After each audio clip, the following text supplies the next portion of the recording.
মা ডাক দিলে সালাত ছেড়ে যেতে হবে কারণ তার ডাকে সাড়া দেওয়া ওয়াজিব, এমন কথা কি ঠিক?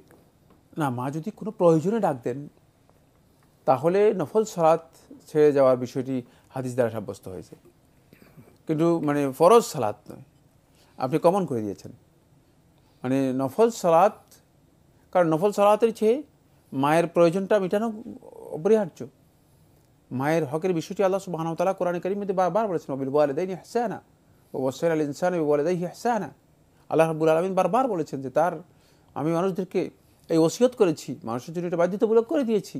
আল্লাহ তাআলা নির্দেশনা দিয়েছেন এভাবে যে তার পিতামাতাকে কি করবে, সে অনুগ্রহ করবে, সদ্ব্যবহার করবে, তাদের সাথে ভালো ব্যবহার করবে। একটি দুটি আয়াত নয়, ও আনিশ করলি ওয়ালি ওয়ালিদাইকা ওয়া ইলাইহিল মাসির, অনেকগুলো আয়াতের মধ্যে আল্লাহ সুবহানাহু ওয়া তাআলা এইভাবে বারবার পিতামাতার কথা উল্লেখ করেছেন। ফলে এটা মানে মায়ের এবং পিতার হকের মধ্যে অন্তর্ভুক্ত। আপনি নফল সালাত আদায় করবেন, নফল সালাত আপনার জন্য যে কোনো সময় আপনি আদায় করতে পারেন, কিন্তু মায়ের একটা হাজাত দেখা দিয়েছে, প্রয়োজন দেখা দিয়েছে, যেটা আপনাকে এখনই পূরণ করতে হবে। এই অবস্থায় আপনি নফল সালাত ভেঙে মার ওই হাজারটুকু পূরণ করে পরবর্তীতে এসে নফল সালাত আদায় করতে পারেন।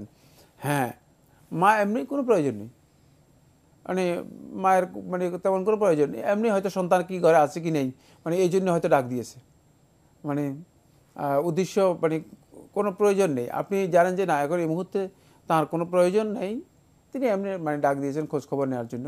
সেক্ষেত্রে কিন্তু বাধ্যতামূলক নয় যে আপনি কী করবেন, নফল সালাত ভঙ্গ করে আপনি মায়ের ডাকে আপনাকে সাড়া দিতে হবে।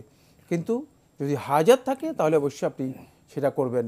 হাজাত না থাকলে, মা যদি আপনি ডাকে, আপনি নফল সালাত শেষ করে গিয়ে মায়ের মানে কি প্রয়োজন রয়েছে সেই প্রয়োজনটুকু মেটানোর জন্য চেষ্টা করুন।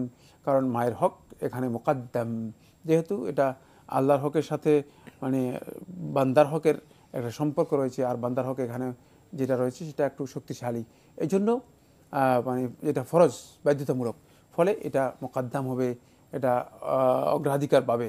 এই অগ্রাধিকার দিয়েই মূলত মায়ের হকটাকে আদায় করার জন্য চেষ্টা করবেন, এটা তখন ফরজ হয়ে যাবে। কিন্তু ফরজ নামাজের ক্ষেত্রে নয়। না, ফরজের ক্ষেত্রে নয়, জি।